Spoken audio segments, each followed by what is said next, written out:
मेरे प्यारे साईं भक्तों, मैं आज आपके सामने अध्याय 50वां प्रारंभ करने जा रही हूँ, जिसका आप ध्यानपूर्वक श्रवण करें।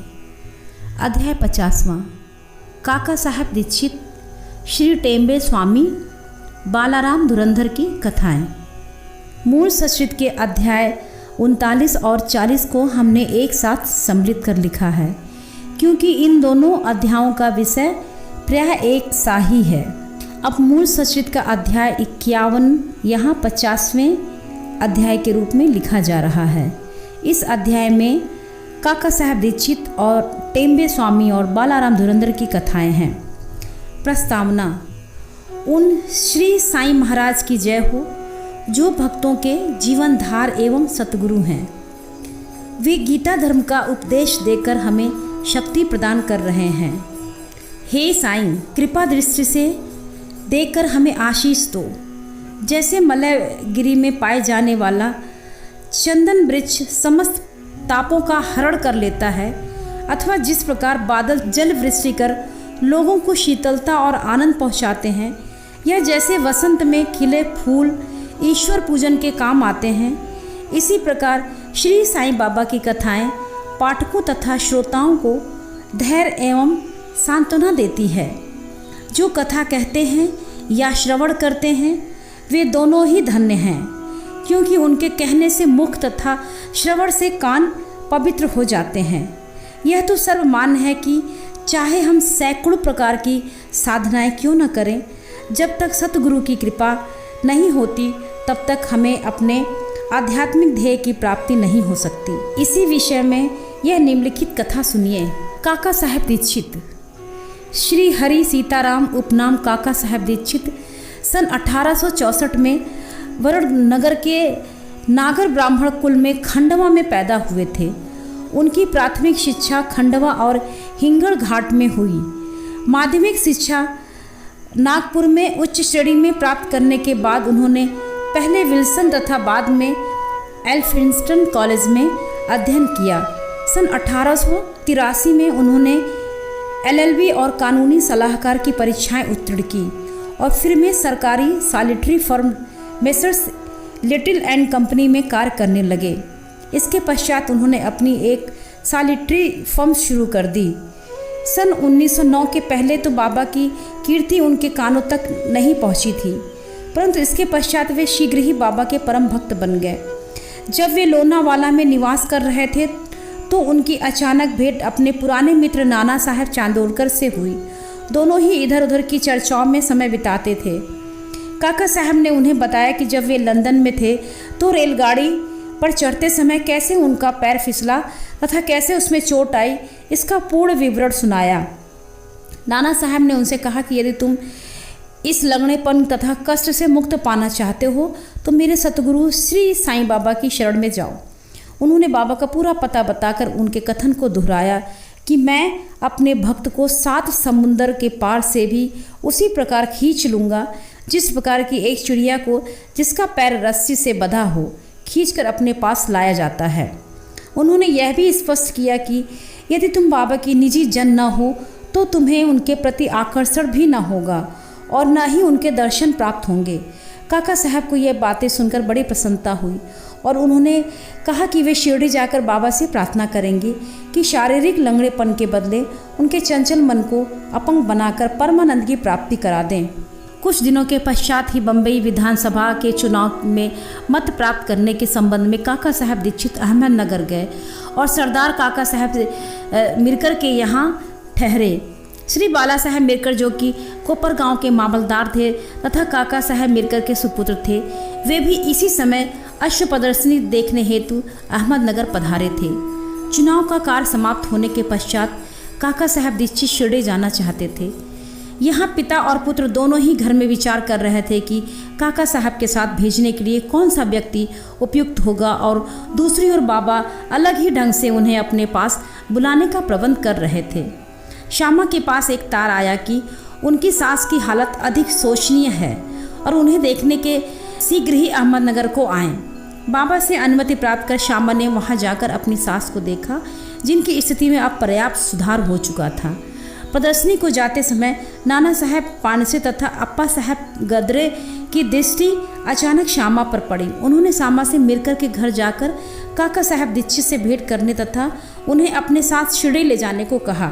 उन्होंने श्यामा के आगमन की सूचना काका साहब दीक्षित और मिलकर को भी दे दी। संध्या समय श्यामा मिलकर के घर आए। मिलकर ने श्यामा का काका साहब दीक्षित से परिचित करा कर दिया और फिर ऐसा निश्चित हुआ कि काका साहब दीक्षित उनके साथ रात 10 बजे वाली गाड़ी से कोपरगांव को रवाना हो जाएं। इस निश्चय के बाद ही एक विचित्र घटना घटी। पाला साहब मिलकर ने बाबा के एक बड़े चित्र पर से पर्दा हटाकर काका साहब दीक्षित को उनके दर्शन कराए तो उन्हें यह देखकर आश्चर्य हुआ कि जिनके दर्शनार्थ मैं शिरडी जाने वाला हूँ वे ही इस चित्र के रूप में मेरे स्वागत हेतु यहाँ विराजमान हैं। तब अत्यंत द्रवित होकर वे बाबा की वंदना करने लगे। यह चित्र मेघा का था और कांच लगाने के लिए मिलकर के पास आया था। दूसरा कांच लगवाकर उसे काका साहब दीक्षित तथा श्यामा के हाथ वापस शिरडी भेजने का प्रबंध किया गया। 10 बजे से पहले ही स्टेशन पर पहुंचकर उन्होंने द्वितीय श्रेणी का टिकट ले लिया। गाड़ी स्टेशन पर आई तो द्वितीय श्रेणी का डिब्बा खचाखच भरा हुआ था। उसमें बैठने को तिल मात्र भी स्थान न था। भाग्यवश गार्ड साहब काका साहब दीक्षित की पहचान के निकल गए और उन्होंने उन दोनों को प्रथम श्रेणी के डिब्बे में बैठा दिया। इस प्रकार सुविधापूर्वक यात्रा करते हुए वे कोपरगांव स्टेशन पर उतरे। स्टेशन पर ही शिरडी को जाने वाला नाना साहब चांदोरकर को देखकर उनके हर्ष का परावार न रहा। स्टेशन पर ही शिरडी को जाने वाले नाना साहब चांदोरकर को देखकर उनके हर्ष का परावार न रहा। शिरडी पहुंचकर उन्होंने मस्जिद में जाकर बाबा के दर्शन किए। तब बाबा कहने लगे कि मैं बड़ी देर से तुम्हारी ही प्रतीक्षा कर रहा था। श्यामा को मैंने ही तुम्हें लाने के लिए भेजा था। इसके पश्चात काका साहब ने अनेक वर्ष बाबा के सानिध्य में व्यतीत किए।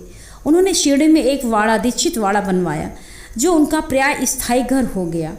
उन्हें बाबा से जो अनुभव प्राप्त हुए वे सब स्थानाभाव के कारण यहाँ नहीं दिए जा रहे हैं। पाठकों से प्रार्थना है कि वे श्री साईं लीला पत्रिका के विशेषांक काका साहब दीक्षित भाग 12 के अंक 6 से 9 तक देखें। उनके केवल 1-2 अनुभव लिखकर हम यह कथा समाप्त करेंगे। बाबा ने उन्हें आश्वासन दिया कि अंत समय आने पर बाबा उन्हें विमान में ले जाएंगे, जो सत्य निकला।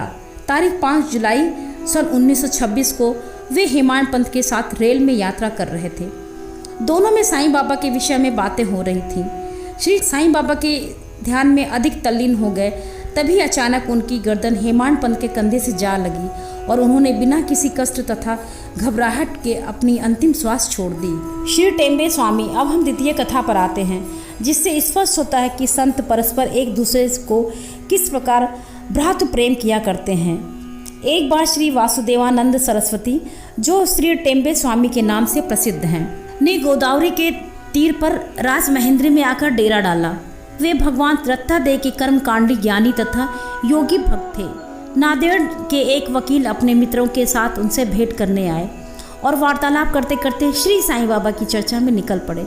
बाबा का नाम सुनकर स्वामी जी ने उन्हें करवद्ध प्रणाम किया और पुंडलीक राव को एक श्रीफल देकर उन्होंने कहा कि तुम जाकर मेरे भ्राता श्री साईं को प्रणाम कर कहना कि मुझे न बिसरें तथा सदैव मुझ पर कृपा दृष्टि रखें। उन्होंने यह भी बतलाया कि सामान्यतः एक स्वामी दूसरे को प्रणाम नहीं करता, परंतु यहाँ विशेष रूप से ऐसा किया गया है। श्री पुंडलीक राव ने श्रीफल लेकर कहा कि मैं इसे बाबा को दे दूंगा तथा आपका संदेश भी कह दूंगा। 1 मास के पश्चात ही पुंडलीक राव अन्य मित्रों के साथ सहित श्रीफल लेकर शिरडी को रवाना हुए। जब वे मनमाड पहुँचे तो प्यास लगने के कारण एक नाले पर पानी पीने गए। खाली पेट पानी न पीना चाहिए, यह सोचकर उन्होंने एक कुछ चिवड़ा निकाला खाने के लिए, जो खाने में कुछ अधिक तीखा सा प्रतीत हुआ। उसका तीखापन कम करने के लिए किसी ने नारियल फोड़कर उसमें खोपरा मिला दिया और इस तरह लोगों ने उस चिवड़ा स्वादिष्ट बनाकर खाया। अभाग्यवश जो नारियल उनके हाथ से फूटा, यह वही था जो स्वामी जी ने पुंडलीक राव को भेंट देने को दिया था। शिरडी के समीप पहुंचने पर उन्हें नारियल की स्मृति हो आई। उन्हें यह न जानकर बड़ा दुख हुआ कि भेंट स्वरूप दिए जाने वाला नारियल ही फोड़ दिया तथा वह डरते और डरते कांपते हुए शिरडी पहुँचे और वहाँ जाकर उन्होंने बाबा के दर्शन किए। बाबा को तो यह नारियल के संबंध में स्वामी से बेतार का तार प्राप्त हो चुका था, इसलिए उन्होंने पहले ही पुंडलीक राव से प्रश्न किया कि मेरे भाई की भेजी हुई वस्तु लाओ। उन्होंने बाबा की शरण पकड़कर अपना अपराध स्वीकार करते हुए अपनी चूक के लिए उनसे क्षमा याचना की। वे उसके बदले में दूसरा नारियल देने को तैयार थे, परंतु बाबा ने यह कहते हुए उसे अस्वीकार कर दिया कि उस नारियल का मूल्य इस नारियल से कई गुना अधिक था और उसकी पूर्ति इस साधारण नारियल से नहीं हो सकती है। फिर वे बोले कि अब तुम कुछ चिंता मत करो, मेरी ही इच्छा से यह नारियल तुम्हें दिया गया तथा मार्ग में फोड़ा गया है। तुम स्वयं में कर्तापन की भावना क्यों लाते हो? कोई भी श्रेष्ठ या कनिष्ठ कर्म करते समय अपने को कर्ता न जानकर अभिमान तथा अहंकार से परे होकर ही कार्य करो, तभी तुम्हारी शीघ्रता से प्रगति होगी। कितना सुंदर था उनका यह आध्यात्मिक उपदेश। श्री बालाराम धुरंधर सांता कुंज बम्बई के श्री बालाराम धुरंधर प्रभु जाति के एक सज्जन थे। वे बम्बई के उच्च न्यायालय में एडवोकेट थे तथा किसी समय शासकीय विधि विद्यालय बम्बई के प्राचार्य भी थे। उनका संपूर्ण कुटुंब सात्विक तथा धार्मिक था। श्री बालाराम ने अपनी जाति की योग्य सेवा की और इस संबंध में एक पुस्तक भी प्रकाशित कराई। इसके पश्चात उनका ध्यान आध्यात्मिक और धार्मिक विषयों पर गया। उन्होंने ध्यानपूर्वक गीता, उसकी टीका, ज्ञानेश्वरी तथा अन्य दार्शनिक ग्रंथों का अध्ययन किया। वे पंढरपुर के भगवान विठोबा के परम भक्त थे। सन 1912 में उन्हें श्री साईं बाबा के दर्शनों का लाभ हुआ। 6 मास पूर्व उनके भाई बाबुल जी और वामन राव ने शिरडी जाकर बाबा के दर्शन किए थे और उन्होंने घर लौटकर अपने अनुभव भी श्री बालाराम व परिवार के अन्य लोगों को सुनाए। तब सब लोगों ने शिरडी जाकर बाबा के दर्शन करने का निश्चय किया। यहाँ शिरडी में उनके पहुँचने के पूर्व बाबा ने स्पष्ट शब्दों में कह दिया था कि आज मेरे बहुत से दरबारीगण आ रहे हैं। अन्य लोगों द्वारा बाबा के उपरोक्त वचन सुनकर धुरंधर परिवार को महान आश्चर्य हुआ। उन्होंने अपनी यात्रा के संबंध में किसी को भी इसके पहले न सूचना दी थी। सभी ने आकर उन्हें प्रणाम किया और बैठकर वार्तालाप करने लगे। बाबा ने अन्य लोगों को बतलाया कि वे मेरे दरबारी गण हैं जिनके संबंध में मैंने तुमसे पहले कहा था। फिर धुरंधर भ्राताओं से बोले कि मेरा और तुम्हारा परिचय 60 जन पुराना है। सभी नम्र और सभ्य थे, इसलिए वे सब हाथ जोड़े हुए बैठे बैठे बाबा की ओर निहारते रहे। उनमें से सब प्रकार के सात्विक भाव जैसे अश्रुपात, रोमांच तथा कंठावरोध आदि जागृत होने लगे और सबको बड़ी प्रसन्नता हुई। इसके पश्चात वे सब अपने निवास स्थान को गए और भोजन तथा थोड़ा विश्राम लेकर पुनः मस्जिद में आकर बाबा के पांव दबाने लगे। इस समय बाबा चिलम पी रहे थे। उन्होंने बालाराम से को भी चिलम देकर एक फूंक लगाने का आग्रह किया। यद्यपि अभी तक उन्होंने कभी धूम्रपान नहीं किया था, फिर भी चिलम हाथ में लेकर बड़ी कठिनाई से उन्होंने एक फूंक लगाई और आदरपूर्वक बाबा को लौटा दी। बालाराम के लिए यह अनमोल घड़ी थी। वे 6 वर्षों से श्वास रोग से पीड़ित थे, पर चिलम पीते ही वे रोग मुक्त हो गए। उन्हें फिर कभी यह कष्ट न हुआ। 6 वर्षों के पश्चात उन्हें एक दिन पुनः श्वास रोग का दौरा आया। यह वही महापुण्यशाली दिन था जब बाबा ने महासमाधि ली। वे गुरुवार के दिन शिरडी आए थे। भाग्यवश उसी रात्रि को उन्हें चावड़ी उत्सव देखने का अवसर मिल गया। आरती के समय बालाराम ने चावड़ी में बाबा का मुखमंडल भगवान पांडुरंगा सरीखा दिखाई पड़ा। दूसरे दिन दूसरे दिन कांकड़ आरती के समय उन्हें बाबा के मुखमंडल की प्रभा पुनः अपने परम इष्ट भगवान पांडुरंग के सदृश ही दिखाई पड़ी। श्री बालक राम धुरंधर ने मराठी में महाराष्ट्र के महान संत तुकाराम का जीवन चरित्र लिखा है, परंतु खेद है कि पुस्तक प्रकाशित होने तक वे जीवित न रह सके। उनके बंधुओं ने इस पुस्तक को सन 1928 में प्रकाशित कराया। इस पुस्तक के प्रारंभ में पृष्ठ 6 पर उनकी जीवनी से संबंधी के परिच्छेद में उनकी शिरडी यात्रा का पूरा वर्णन है। अध्याय समाप्ति।